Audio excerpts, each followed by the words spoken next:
Recuerda que puedes escuchar este audio horas antes de su estreno y sin publicidad suscribiéndote en cesarvidal.tv.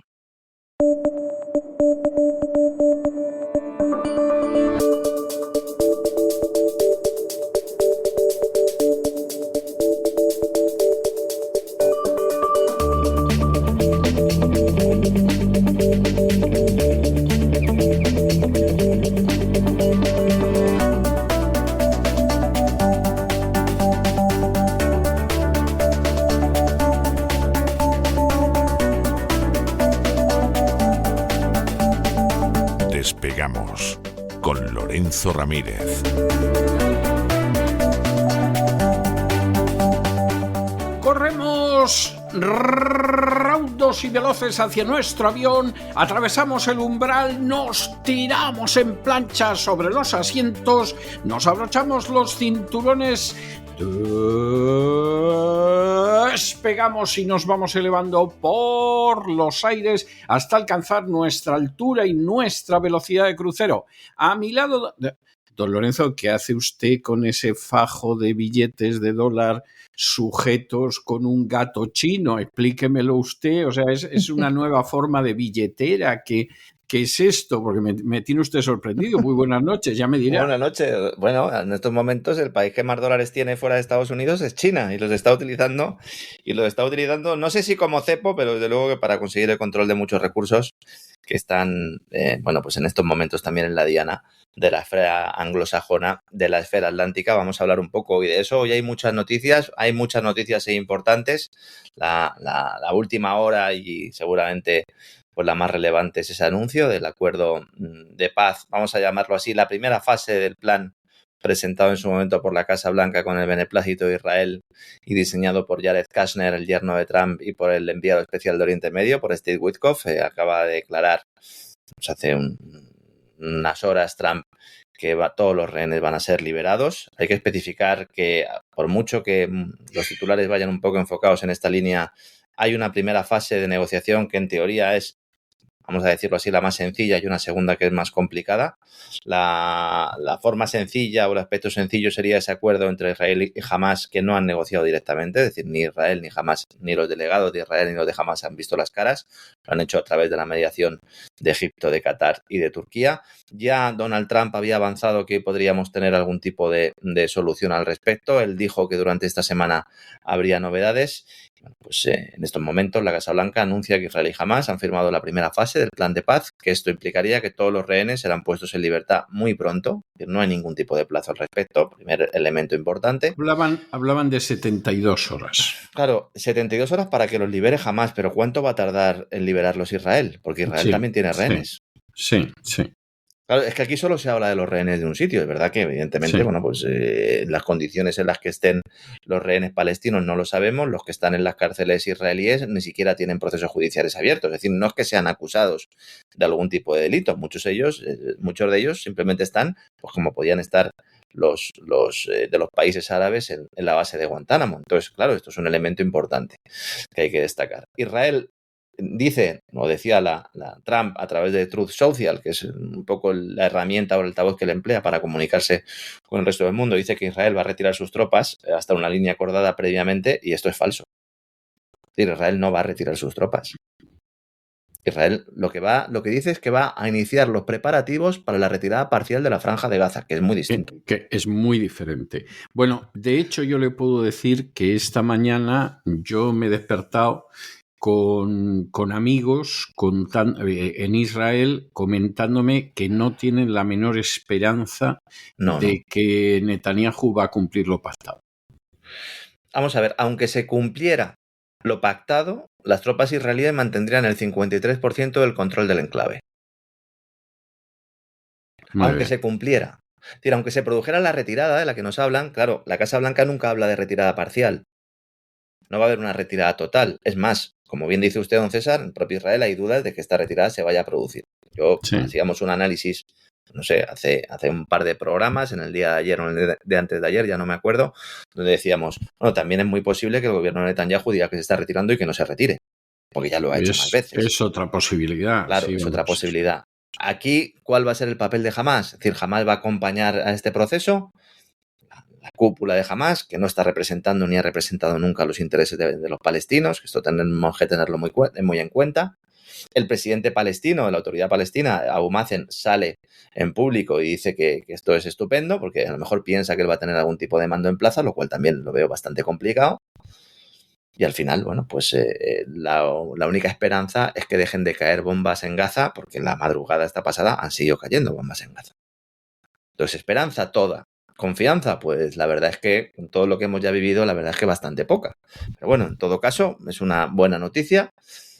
Podría haber un viaje de Trump este mismo fin de semana a Oriente Próximo o Oriente Medio, como dicen en Estados Unidos, Oriente Próximo en España, lo cual pues conllevaría la correspondiente foto y se colgaría la medalla sobre ese plan anunciado el pasado 29 de septiembre. Así sería como concluiría la primera fase. La segunda fase, lo hemos comentado también en alguna ocasión, es la más complicada porque implica un gobierno tecnocrático dirigido por Tony Blair y que plantea la desaparición absoluta de Hamás y la entrega de armas por parte de Hamás. Y esto pues es más complicado. Ojalá se produjera, pero esto es muy complicado. Las familias de los rehenes son las que más están celebrando todo esto, evidentemente, aplaudiendo a Trump, no a Netanyahu, al que odian profundamente, otro factor que también hay que tener en cuenta. Y las familias de los rehenes culpan a Netanyahu de no tener a los rehenes en sus casas. Culpan a Hamás, evidentemente, lo cual me parece obvio también. O claro, sea, no nos vamos a engañar el aquí. El Ministerio de Defensa, sobre todo el saliente, ¿verdad?, el último, y el jefe del Shin Bet ya dijeron que los rehenes no habían sido liberados, entre otras cosas, porque al gobierno de Netanyahu no le interesaba que se liberaran. Y habían hecho todo lo posible para que no resultaran liberados. Todo esto está publicado en prensa israelí. Sé porque hay muchos oyentes que dicen, bueno, te escuchamos, pero cuando comentas lo de Israel no lo queremos oír. Pues si no lo quieren oír ustedes, vayan a la prensa israelí.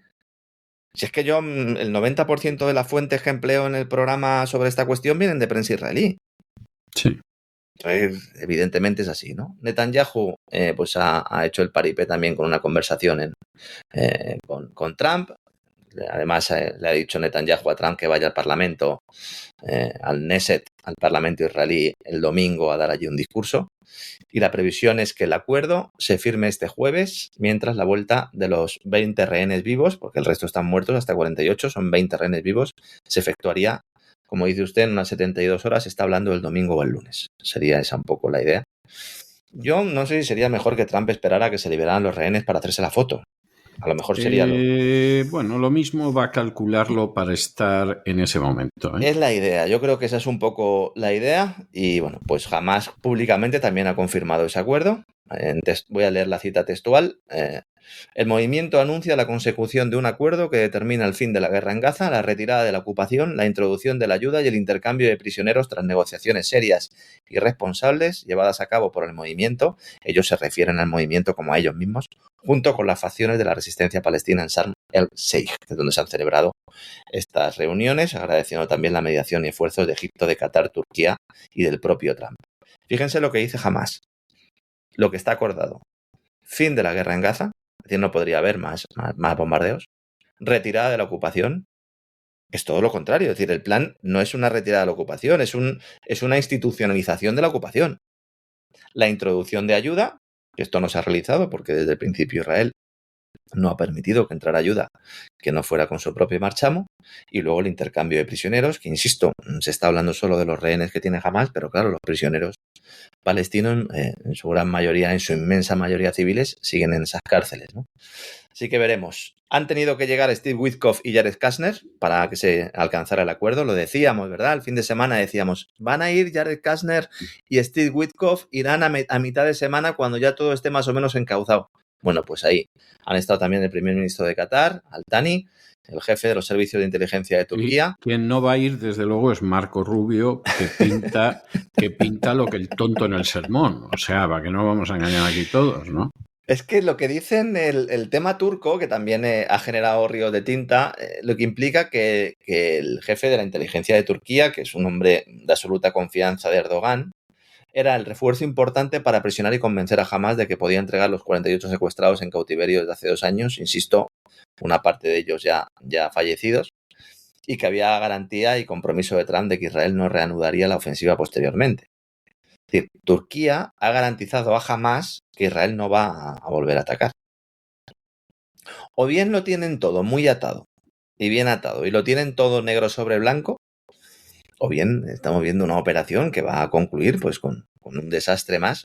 Yo espero que sea lo primero, de verdad. Espero que sea lo primero, aunque sea a costa de institucionalizar esa ocupación, porque desde luego lo que no se puede mantener en el tiempo es la masacre continuada y el genocidio mantenido en el tiempo. Es decir, eso es absolutamente inviable. Entonces, no sé si llamarlo mal menor o no, pero en todo caso, pues es una ocupación donde primero se ha realizado un bombardeo masivo, por mucho que nos lo intenten disfrazar de otra cosa. Veremos si Tony Blair aparece o si tarda un poquito más en aparecer públicamente. El presidente de Egipto ha dicho, oye, yo he hecho mi parte, dejaré tocarme las narices, a ver si Trump me mira con mejores ojos y me dejáis que haga mi comercio y mis cositas y me echáis una mano porque tengo una crisis de caballo, una crisis económica de caballo. Bueno, pues Al-Sisi también está en el asunto y bueno, pues él también se plantea o se propone como uno de los grandes artífices. Ahora toca ponerse medallas, ¿no?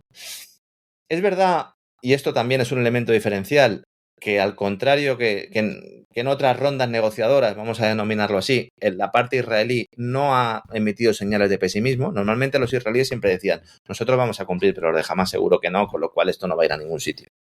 Ahora no.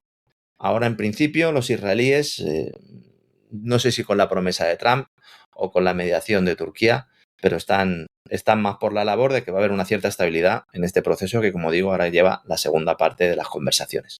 Así que nada, esa es la última hora, prácticamente última hora, que podemos pues anunciar al respecto, ¿no? En un día, además, en el que yo he estado toda la mañana pensando que a lo mejor no había programa hoy, que no íbamos a ser capaces de hacer el programa, porque poca gente sabe que llevamos 2 semanas con riesgo inminente de apagón eléctrico en España. Maravilloso, ¿eh? 2 semanas. A mí eso me emociona.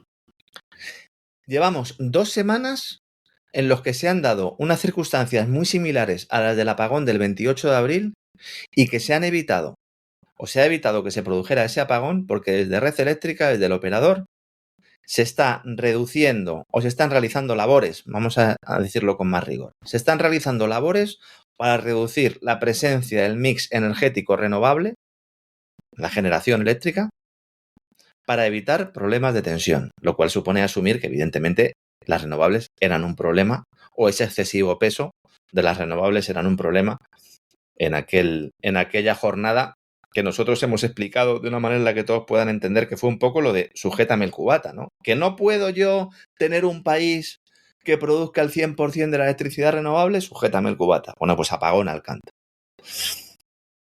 Desde hace 3 días en concreto hay máxima alerta en Red Eléctrica Española. Yo tenía algún conocimiento y he dejado caer en los 2 últimos días que algo estaba pasando, pero como siempre digo, yo sin los datos en la mano y sin la seguridad no puedo afirmarlo. La compañía que gestiona la red y que preside la socialista Beatriz Corredor, por su apoyo a Pedro Sánchez, no porque sepa algo de enchufes sí sabe, pero de electricidad sabe poco, acaba de reconocer a la Comisión Nacional de los Mercados y la Competencia, no a los medios de comunicación, a la CNMC, que España se encuentra otra vez en riesgo inminente de apagón. El operador del sistema ha avisado que en las últimas 2 semanas ha registrado variaciones bruscas de tensión en el sistema eléctrico peninsular español, variaciones que podrían tener un impacto en la seguridad del suministro si no se realizan cambios de calado, esto es, una serie de reformas urgentes en varios procedimientos de operación del sistema.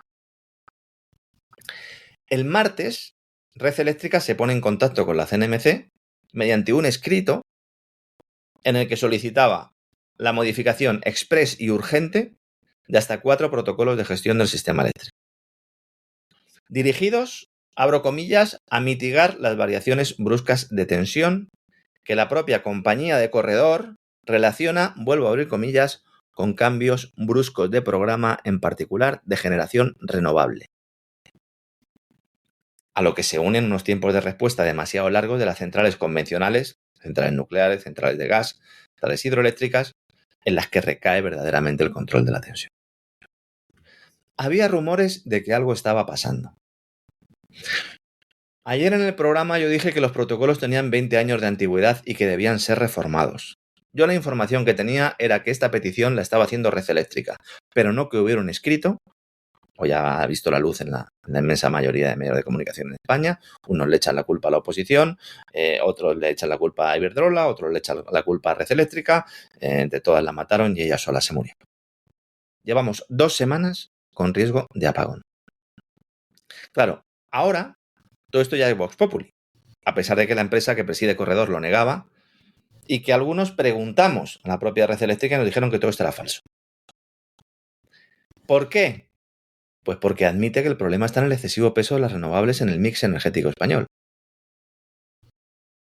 El pasado 1 de octubre, el Centro de Control de Energías Renovables mandó un correo electrónico dirigido a las centrales fotovoltaicas y eólicas, paneles solares y los molinillos, en el que les ordenaba, atención, restricciones a la actividad de sus parques para asegurar la estabilidad de la red. Es decir, les decían, oye, tienes que ralentizarme el tiempo que tardas en producir de 0 a 100, de los 2 minutos actuales a 15 minutos, es decir, ralentizarlo, es decir, reducir la proporción de energía que se vierte en el sistema para que no hubiera tanta energía renovable en el sistema. ¿Para qué? Para garantizar la tensión. Que esa tensión, frecuencia, tensión, se garantiza especialmente con las energías síncronas, que son fundamentalmente la nuclear y la térmica, quemando gas, ¿no? No me voy a poner muy técnico, nos escuchan técnicos, me consta, les mando desde aquí un abrazo, pero no podemos aquí hablar en términos técnicos durante media hora porque si no esto sería infumable y además la gente no se enteraría. Claro, el operador estatal, es decir, Red Eléctrica, relaciona toda esta inestabilidad de las últimas 2 semanas con la entrada masiva de instalaciones renovables en los últimos años, que es lo que algunos llevamos denunciando y nos hemos dejado la piel en ello y nos llamaban de todo. Y dicen que el problema, sobre todo, es su elevada concentración en algunas regiones del país. Pero si sois vosotros los que habéis dado las licencias. ¿Quién es el encargado de la planificación energética española? Hombre, desde luego yo no. Alguno dirá, bueno, es que al final las eléctricas mandan mucho. Sí, mandan mucho, pero bueno, Red Eléctrica Española se llama Red Eléctrica Española por algo. Bueno, ahora ya no se llama Española. César, le quitaron el español. Ahora ya solo Red Eléctrica. Red Eléctrica, efectivamente. Claro. Y entonces dicen, activamos la alerta porque las circunstancias meteorológicas y de oferta y demanda son muy similares a las del 28 de abril, el día del apagón, lo cual hace necesario que se tomen medidas con carácter de urgencia. Claro, mucha gente estará diciendo, bueno, pero ¿y qué medidas de urgencia? Pues las medidas de urgencia fundamentales es tener un mayor peso en el mix de las energías síncronas, de esa energía nuclear que está prácticamente desapareciendo y del gas, de quemar gas. Cuando las renovables son las que, evidentemente, pues son más baratas en la generación. Por lo tanto, ¿quién va a pagar el coste? Los consumidores. Se va a disparar aún más el recibo de la luz. Si alguien qué gran alegría está usted dando a la gente. Si alguien está negociando en estos momentos un cambio en el contrato eléctrico, porque le venza, o si tiene la posibilidad de negociarlo antes de que le venza, que esté rápido, porque si espera un poquito, bueno, si nos están escuchando aquí los departamentos comerciales de las eléctricas, estarán diciendo, vamos a ponernos las pilas. Si esperan un poco, van a ver ustedes cómo sobre todo las tarifas planas les van a ofrecer unos precios superiores a los que les estaban ofreciendo pues, la semana pasada o hace 2 semanas. Ya eran más altos después del apagón que antes, evidentemente, porque claro, al final llegó el apagón, que decían que no se iba a producir. De hecho, la CNMC, en un informe, admite esto. Y dice, las medidas solicitadas por el operador, en este caso por Red Eléctrica, podrían tener un impacto significativo porque podrían resultar en una reducción de la oferta y con ella de la competitividad en los mercados y resultar en un incremento del coste soportado por la demanda, es decir, los consumidores. Y entonces, la CNMC, es que me tengo que reír, le ha dicho a la Red Eléctrica, dice, oye, vale, pero esto lo vamos a hacer con carácter temporal. Y no he podido olvidarme de los impuestos temporales de Montoro. Los impuestos temporales. Esos sí van a ser temporales. Claro. Siempre son temporales. Dice, no, esto es temporal. Y luego al final es eterno.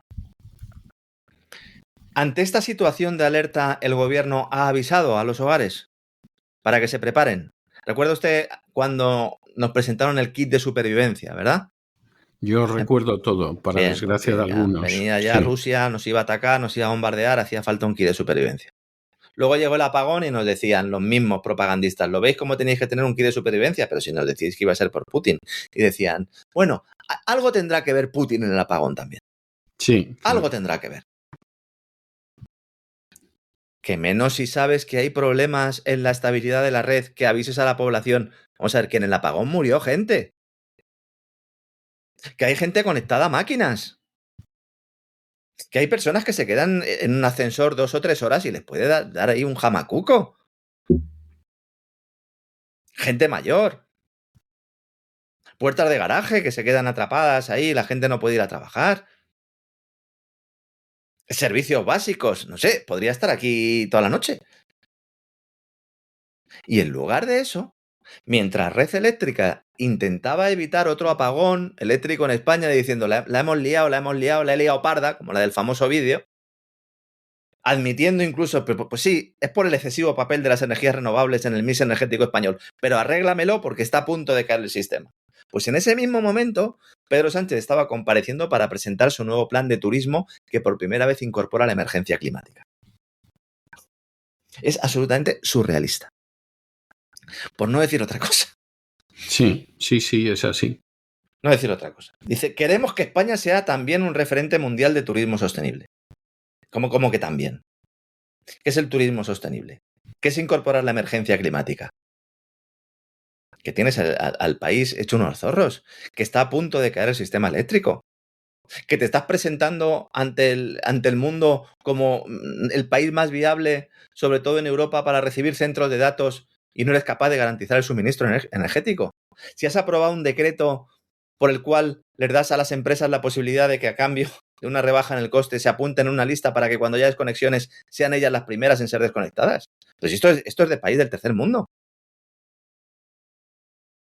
Cuando tenemos una sobregeneración eléctrica, tenemos muchísima más capacidad instalada de la que necesitamos. Eso es parte del problema, claro. Porque toda esa sobrecapacidad de fuentes que son renovables y como son renovables, pues no garantizan el suministro 24/7, que dicen en Estados Unidos, ¿no? En todo momento y lugar. Pero es que además, según estaba presentando este plan Turismo 2030 Sánchez, conocemos los datos de la campaña turística de este verano. Y han pinchado. En el sector turístico han pinchado este año. Se veía venir, lo decíamos aquí. Cuidado con el gasto, vienen turistas, siguen viniendo más, pero cuidado con el gasto, terrazas vacías, precios por las nubes. Esperaba el sector turístico crecer en torno a un 3,3%. Al final solo han conseguido un poquito más del 2,5%, que aunque sea una cifra positiva, refleja una ralentización sobre todo de los aumentos sostenidos que se habían mantenido en los últimos tiempos y reduce el papel del turismo como dinamizador de la economía. Pero es que a alguien le puede extrañar esto. O sea, si tú te cargas los pisos turísticos, si los hoteles ponen unos precios absolutamente abusivos en muchos casos, abusivos porque no corresponden luego con un servicio adecuado. Si tienes el transporte también hecho unos zorros, que coges el AVE hoy en día y te tienes que llevar comida y una muda por si acaso no vuelves en un viaje de 4 o 5 horas. El sector aéreo vamos a dejarlo a un lado porque yo además en mi escapada a Canarias tuve que sufrir ahí un retraso que bueno, afortunadamente puede llegar. Si no habría hecho el despegamos literalmente eso, en un avión y no sé, amenazando a la azafata porque no me dejaría conectarme a internet. Hubiera estado gracioso también. El turismo español empieza a reducir su potencia. A principios de verano el lobby turístico dijo, no, este año va a ser otro año estupendo. Bueno, no lo ha sido. No lo ha sido. La demanda extranjera sigue impulsando el crecimiento. Ese mantra que nos dicen, no, es que cada vez más viajeros nacionales pues van sobre todo al norte de España, han cambiado el sol y la playa por Asturias, por Santander, Asturias, Cantabria, han cambiado. Miren, señores, el turismo se sostiene por los extranjeros. Y no puede ser que comunidades autónomas que viven fundamentalmente el turismo digan que no quieren que haya más extranjeros que vayan ahí a consumir y a ir a sus hoteles. Porque es que entonces, ¿de qué van a vivir, oiga? Ya, lo que pasa es que la gente quiere tener todo lo bueno sin los inconvenientes. Y claro, eso es imposible. Claro. O sea, eso es como decir que quiere usted llegar de Miami a Washington en 2 horas, pero no quiere ir en avión porque le da miedo volar. Bueno, pues usted me dirá cómo piensa llegar en 2 horas. Que yo lo entiendo, que hay zonas que desde luego cuando uno se levanta por la mañana, porque yo antes era de los que salía por la noche, ahora soy de los que me levanto por la mañana. Y cuando estoy de vacaciones en algún sitio, me levanto por la mañana y la verdad es que no sé, parece que ha habido una guerra en algunos casos, ¿no? Y es verdad que hay zonas pues que están absolutamente masificadas. Pero aquí vamos a lo mismo de siempre. ¿Qué tipo de desarrollo, de estrategia a largo plazo para la mejora del turismo de calidad se ha seguido? Ninguna. Cuando empecé a trabajar en el diario Expansión, me acuerdo que de vez en cuando hacía alguna cosita de turismo y siempre era el mantra de no, nosotros vamos a un turismo de valor añadido. Hay que huir exclusivamente del sol y playa. Tenemos que dar una serie de servicios para ser más atractivos que otros destinos, porque en aquella época, sobre todo con la entrada en el euro, muchos destinos del norte de África se convirtieron en destinos mucho más atractivos. Luego llegó la primavera árabe y todo eso lo barrió, ¿no?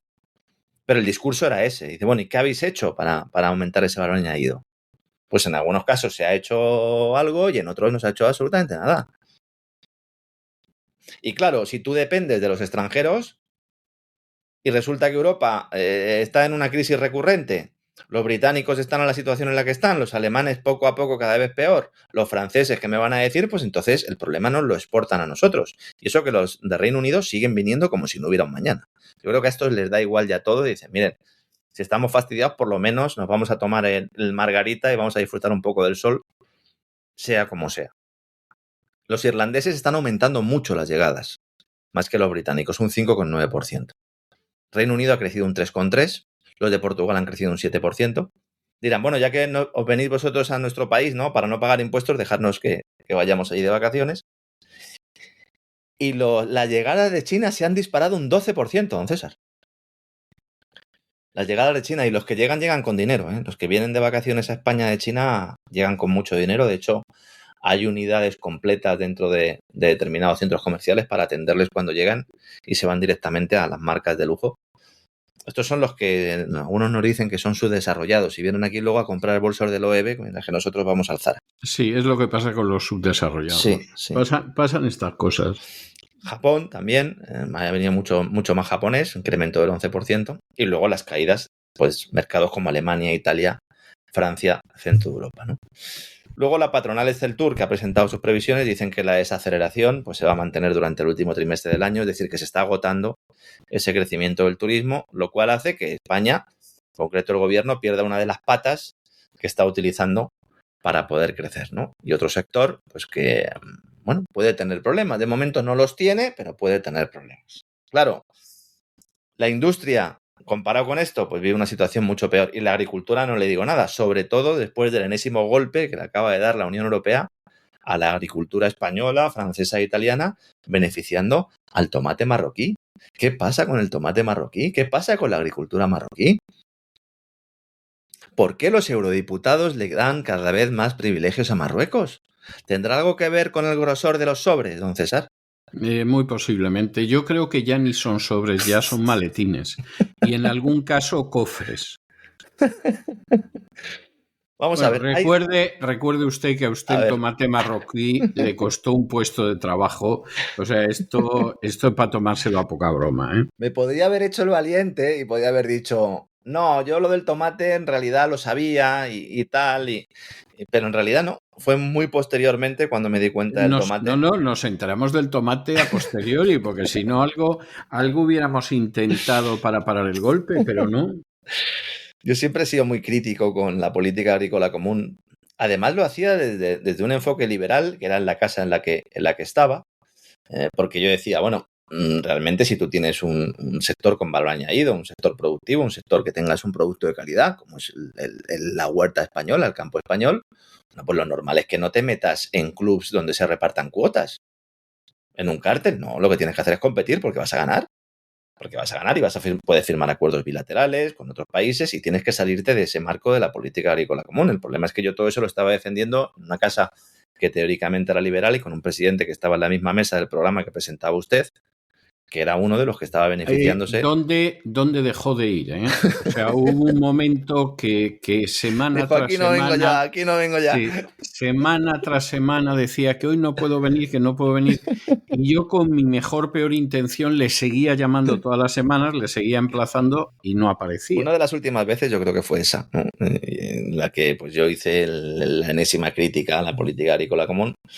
Y entonces, bueno, pues esta persona que tenía una empresa que se dedicaba, entre otras cosas, ¿no? a vender tomate marroquí. No sé si con etiqueta española o no, pero bueno, en todo caso, la tarde conserva, pues yo no sabía nada y evidentemente, bueno, pues esto me generó problemas. Luego también... ¿Qué tiempos aquellos? Sí, o sea, sí. Es que parece que es de 3 o 4 reencarnaciones. Vi una foto el otro día, don César, que tenía mi madre en su casa. Y madre mía, qué jóvenes estábamos, don César? Madre mía, qué jóvenes. Yo es que parezco otra persona directamente. Y bueno, sí, estamos. Parecíamos otra persona, pero quiero decirle que yo ayer, por pura casualidad, estaba mirando las columnas de La Sin Razón, que como usted sabe se emiten todas las semanas en cesarvidal.tv, y de pronto miré una de hace cosa de un año, en la que yo aparecía pues contando la columna de La Sin Razón de la semana, y cuando la vi dije, ¿y este gordito quién es? O sea, yo no me reconocía con el peso que he perdido en los últimos meses. Sí. Es que no me reconozco. Usted perdió mucho y ahora en los últimos meses más. He perdido mucho más. Yo perdí muchísimo al inicio del exilio, que bueno... en poco más de un mes perdí 8 kilos, cosa que no me extraña, porque enterarte que te has salvado por los pelos de volar por los aires en un atentado y además luego las trapacerías de Montoro y todo lo demás, poco me parecen los 8 kilos que perdí. Pero aparte de eso, es que como en los últimos tiempos he perdido mucho más, es que no me reconocía, porque esta grabación era de hace un año. Pues así fue, ¿no? También esta misma persona tenía de liberal pues lo que yo de sacerdote, porque, bueno, yo tengo más de sacerdote que el de liberal. Yo creo que sí, mucho más.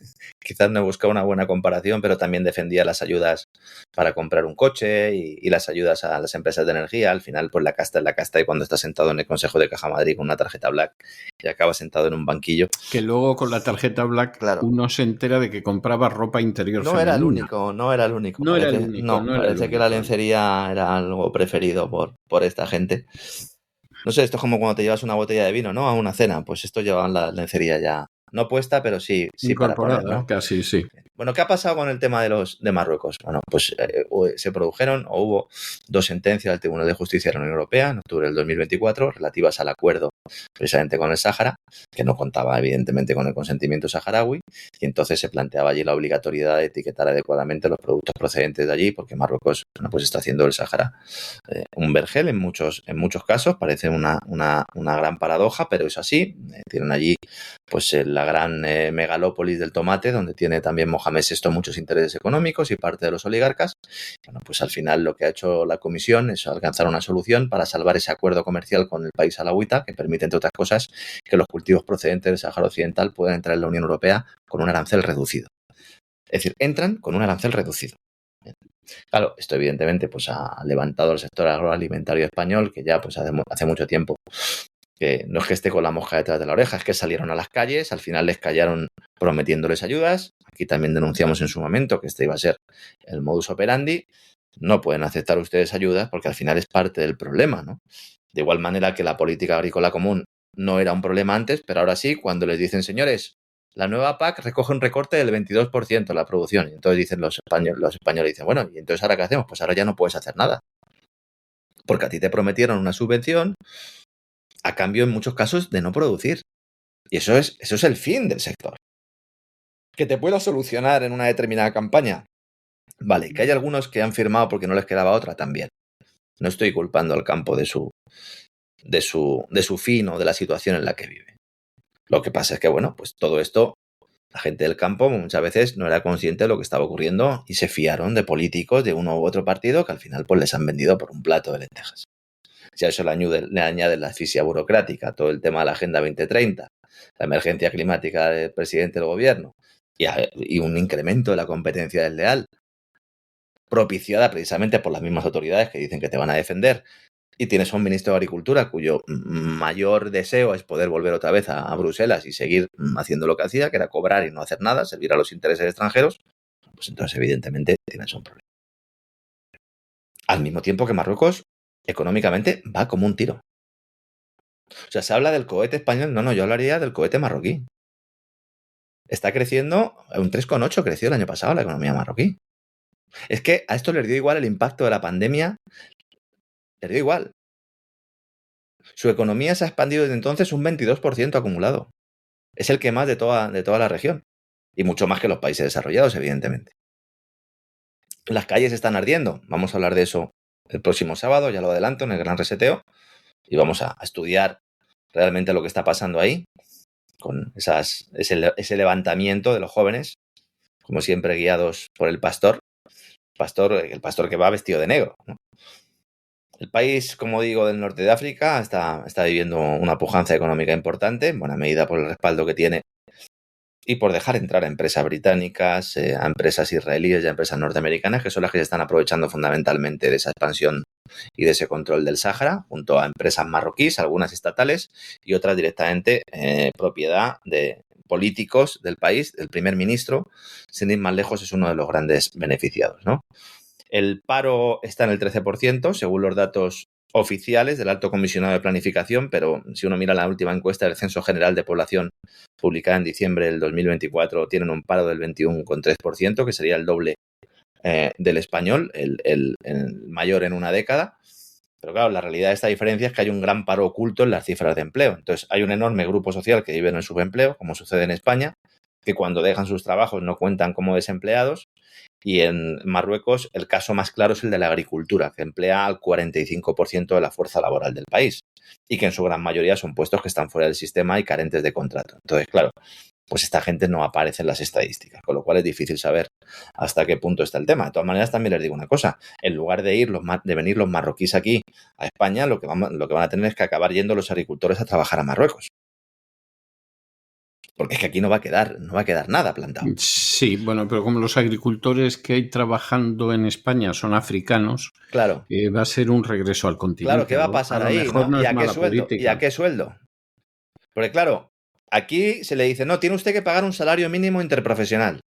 Dice, ya, oiga, pero es que cada trabajador que yo contrato no me genera un incremento de producción que me salga rentable el contratarlo, porque si le tengo que pagar el salario mínimo interprofesional y además le tengo que pagar las cotizaciones sociales a la seguridad social, entonces a mí este trabajador no me compensa. Dice, bueno, pues no lo contrate. ¿Y entonces qué pasa? Que lo contratan en negro, tirando abajo los salarios, con trabajadores que no tienen ningún tipo de protección. Y al mismo tiempo, no solo se hace la vista gorda con los trabajadores de Marruecos, sino que encima se dice, no os preocupéis, vender aquí los productos que vamos a rebajar los aranceles. ¿Pero qué tipo de broma es esta? ¿Qué tipo de broma es esta? Y Moreno Bonilla del PP poniendo el cazo también, ¿eh? Poniendo el cazo. Sin decir esta boca es mía. Es una situación absolutamente insostenible y que solo se explica, insisto, por la protección que tienen los agentes marroquíes, los agentes de inteligencia y los agentes económicos para operar en la Unión Europea por orden del amigo americano y bajo la atenta mirada también del amigo israelí. Lo analizaremos el próximo sábado. También hablando de aranceles, es noticia hoy la negociación entre Estados Unidos y Europa, que muchos daban ya por concluida después de que von der Leyen y Trump se vieran. Von der Leyen le dijo a Donald, le dijo sí a todo, Donald, lo que tú quieras, Donald. ¿Quieres que te compremos gas? Te lo compramos, no hay ningún problema. ¿Quieres que te eximamos a las compañías norteamericanas del cumplimiento de determinadas regulaciones draconianas europeas? No te preocupes, Donald, eso está hecho. ¿Quieres también que, pues realicemos determinadas inversiones en Estados Unidos, que facilitemos que determinadas empresas europeas puedan establecerse en Estados Unidos sin problema? Donald se vuelve Úrsula y ahora Donald manda una carta y dice, no, es que eso era el principio de la negociación. Dice, aquí hay que hacer más cositas. Y hay nuevas exigencias. ¿Cuáles? No lo sabemos. La agencia Bloomberg esta mañana ha destapado todo esto, porque claro, Ursula von der Leyen, la oficina de Úrsula y sobre todo las oficinas de gobierno de los principales países europeos se han encontrado ahora con que Trump quiere renegociar ese acuerdo. A pesar de que, insisto, ya habían cedido en todo a lo que había pedido Estados Unidos. Entonces, en los últimos meses, la administración Trump había confirmado que los automóviles europeos tendrían un arancel del 15% en lugar del arancel del 25% que ha impuesto a otros países de forma generalizada. También se espera que las exportaciones farmacéuticas reciban el mismo trato.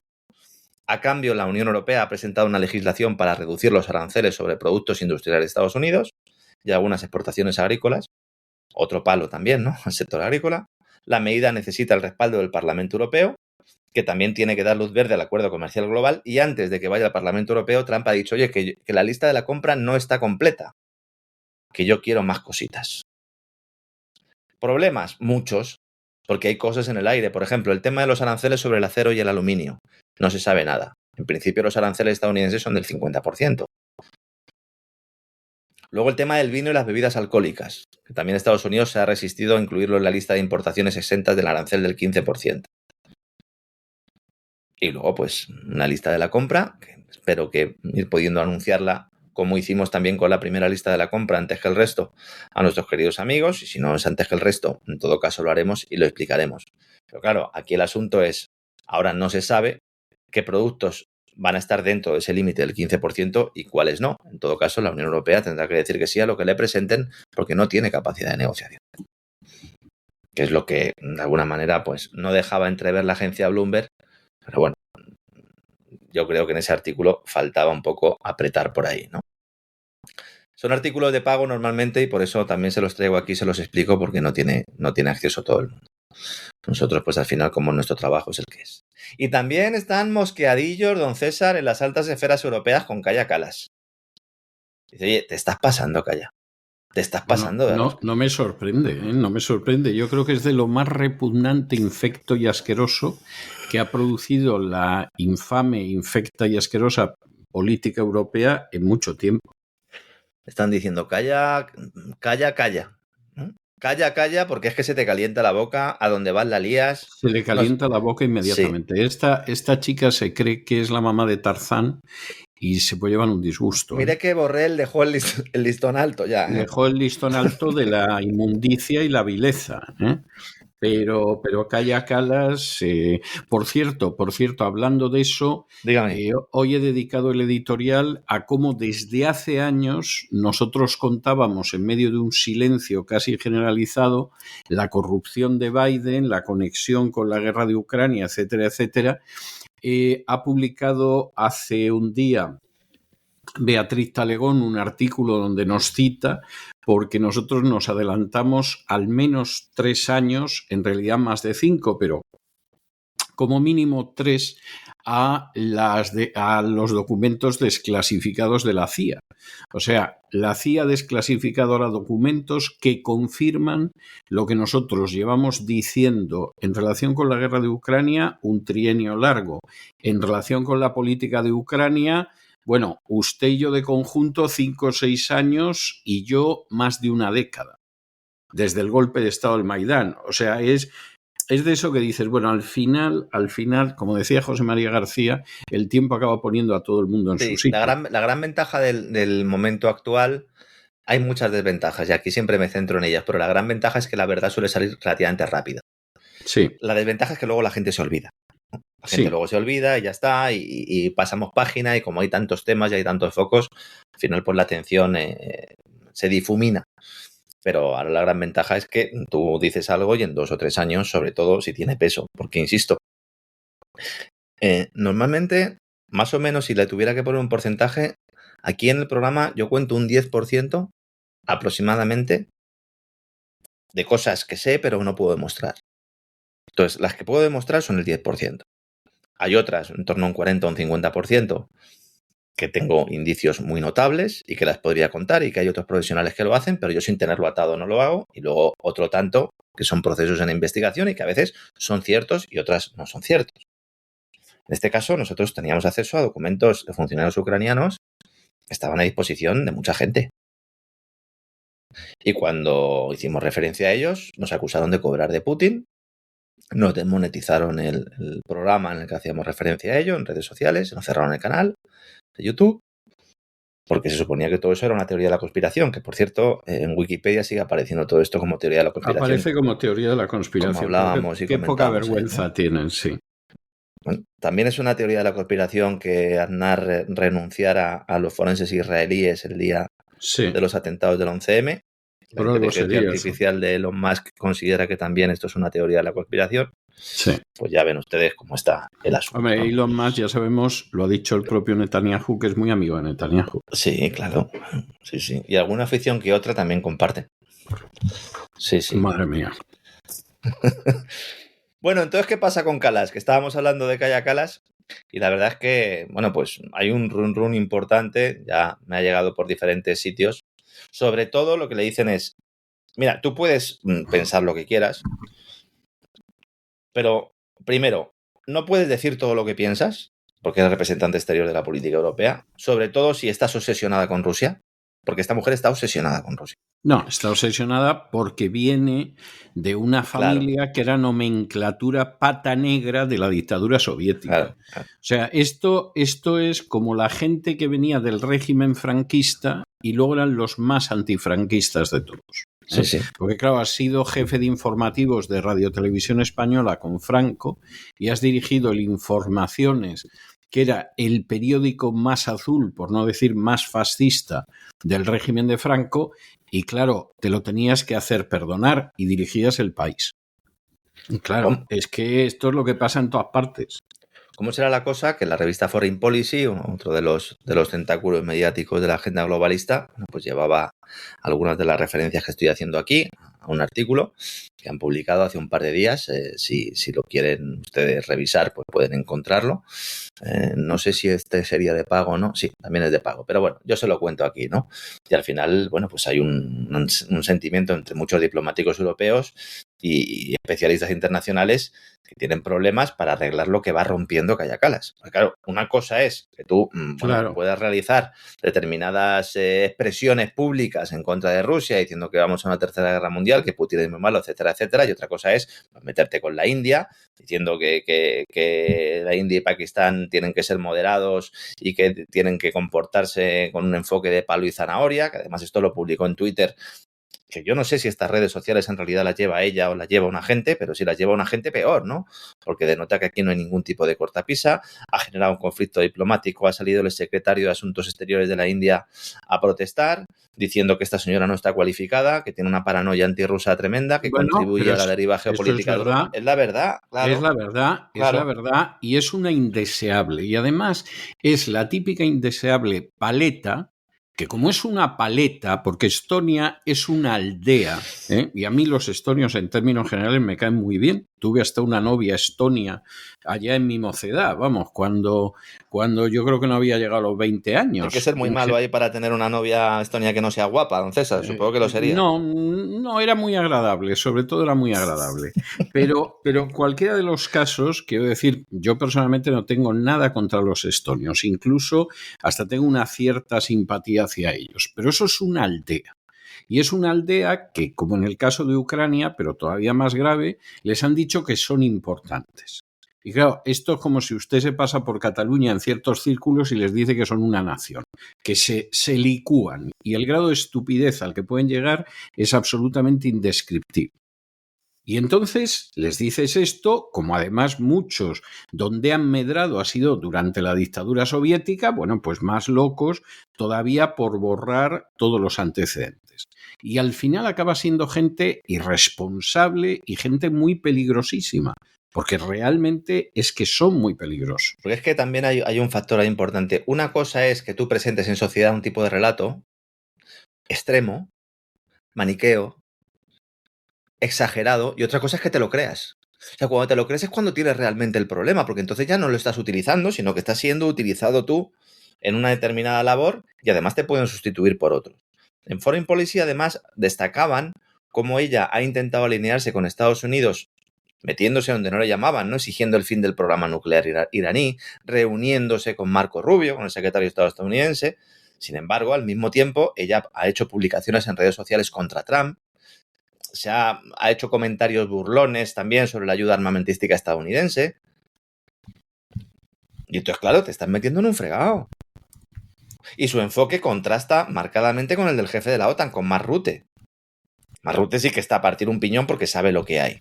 A ver, hay que recordar que Kaja Kallas es aquella que dijo, después de ganar, dividiremos Rusia en pedazos más pequeños y cambiaremos su sociedad, ¿no? Bueno, pero vamos a ver, pero es que eso ahora mismo en la Unión Europea es la versión oficial. Exactamente. Es decir, ahora mismo en la Unión Europea hay un plan para atacar a Rusia y dividirla en 17 naciones. Sí. O sea, esto es algo, pero vamos a ver, pero lo grave del asunto es que eso lo puedan pensar los polacos, que son la hiena de Europa, como en su día dijo muy bien Winston Churchill, yo lo puedo entender, es suicida. Pero conociendo lo que es el nacionalismo polaco, te puedes esperar eso y más, porque es suicida e históricamente siempre ha sido suicida y a Polonia no han parado de darle leña porque se lo merecía, desde hace siglos. Porque tiene una visión imperial y mesiánica que, hombre, si eres Gran Bretaña o España, durante un tiempo la puedes llevar a cabo, pero si eres Polonia no te esperan nada más que palos. Esa es la realidad. Pero es que esa misma visión la tienen las repúblicas del Báltico, que puedes decir otros que se han vuelto locos. Pero es que eso te lo dicen funcionarios franceses y funcionarios italianos. Claro. Y claro, tú dices, pero bueno, nos hemos vuelto locos. Es decir, que esto lo digan los polacos y los bálticos, pues hombre, a fin de cuentas está dentro de lo natural, como es natural los delirios en los esquizofrénicos. Pero que esto te lo digan funcionarios italianos, franceses, alemanes, pero esta gente sabe lo que está diciendo, que la Unión Europea va a ir a una guerra con la primera potencia nuclear del globo.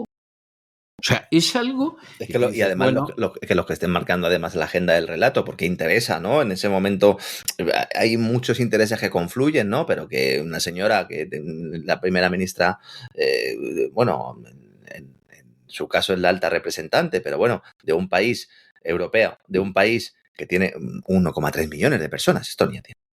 No, pero es que además es tremendo. Vamos a ver. Es que de estas cosas, a mí esto me recuerda el famoso dicho latino de quos Deus vult perdere primum dementat, que habría que traducir como a los que Dios quiere perder, primero los vuelve locos. Bueno, pues yo a veces veo lo que se cuece en la Unión Europea y me da un desasosiego tremendo porque es que pienso que Dios quiere acabar con Europa y realmente antes los está volviendo locos. Como hay un interés claro en justificar el incremento en gasto armamentístico, en intentar emitir eurobonos como si no hubiera un mañana, en plantear que hay una serie de emergencias externas y no internas, ese discurso al final acaba aprendiendo y, como dice usted, acaba volviendo loco al más parecido, que luego además cuando hablas un rato con esos representantes franceses, italianos o alemanes, en mi caso... en un segundo nivel, no directamente con los embajadores, o cuando hablas con ex embajadores, al final te acaban asumiendo lo que está diciendo usted, que nos hemos vuelto locos y que vamos de cabeza hacia el desastre. Luego diremos que es culpa de otros, ¿no? Y para terminar, quería hablar también del tema de los dólares chinos, porque esto hacía usted referencia al principio y es un tema que quería tratar. Hombre, qué impresiona usted con el fajo ese, vamos. Sí, este fajo está muy bien. Yo llevo diciendo desde hace mucho tiempo que a China no le interesaba deshacerse de todos sus dólares, aunque pudiera vender deuda pública a Estados Unidos. Ayer explicábamos un poco el proceso por el cual muchos países están cambiando las reservas y están vendiendo deuda a Estados Unidos, están deshaciendo de dólares para tener oro y para tener otro tipo de activos. En el caso de China, está utilizando los dólares para retirar las obligaciones de pago de países, en concreto los que están ubicados en la nueva ruta de la seda y también la parte africana de esa nueva ruta de la seda. Es decir, están realizando una conquista económica ofreciéndole a los países quitarle su deuda en dólares, pasarla a yuanes y además a un tipo de interés inferior. Esto es un proceso que se está produciendo que es muy distinto al que ofrece el Fondo Monetario Internacional, porque el Fondo Monetario Internacional lo que te dice es consigue un préstamo, tú ahora no tienes un préstamo, consigue uno o aumentamos tu préstamo a costa de que tú hagas una serie de reformas. Los chinos no. Y en el caso de Kenia, que es el último sitio donde se ha realizado una operación de este tipo, pues me viene muy bien para explicar cómo se produce esto, porque hay mucha gente también que nos lo ha preguntado. Kenia ha convertido sus préstamos chinos, préstamos ferroviarios chinos, de dólares a yuanes. Entonces, ha reducido los costes anuales del servicio de la deuda en unos 215 millones de dólares y así además sienta un precedente para otras naciones africanas. Kenia en estos momentos está gastando más de la mitad de todos sus ingresos fiscales en intereses. En buena medida... Ya está bien, ¿eh? Claro, ya está bien. Hay muchos países africanos que están en esa situación y están bueno, pues encadenados por la deuda, sobre todo gracias al Fondo Monetario Internacional y al Banco Mundial, que con la excusa de ayudarles les han ahogado. Entonces, ¿qué hace Kenia? Dice, no, lo que vamos a hacer es, ¿qué hace China? Te ofrecemos, como nosotros tenemos dólares, como nosotros somos los principales receptores de dólares porque vendemos a Estados Unidos, nosotros lo que hacemos es pasarte esos préstamos y te los cambiamos de dólares a yuanes. Así, por un lado, promociono o potencio el yuan en todos los países que firmen acuerdos conmigo y además te reduzco el interés de la deuda y además esto me permite a mí seguir realizando determinadas obras en infraestructuras que al final te las estoy haciendo yo y me vas a pagar a mí. Entonces, en la actualidad, la mayor parte de las deudas, evidentemente, están concentradas en el dólar, especialmente las deudas externas de los países africanos, y entonces se trata de repartir el riesgo diversificando las monedas. Por eso, en el caso de Kenia, ha sido Kenia quien ha ido a China y no al revés. Esto también es importante. Es decir, oye, ¿cómo podríamos convertir parte de estas deudas que están en dólares en renminbi, en yuanes? ¿Qué pasa? Que Kenia, el gobierno de Kenia, estaba muy cerca de los intereses atlantistas. William Ruto era muy pro Estados Unidos. Se ha dado cuenta del percal y ahora empieza a dejar de ser pro Estados Unidos. Hizo una visita de Estado recientemente a China que provocó una airada respuesta por parte de Estados Unidos. En ese contexto de lucha global cada vez más intensa por el dominio geopolítico sobre esos recursos estratégicos de África. Entonces, este hombre fue a Pekín en abril.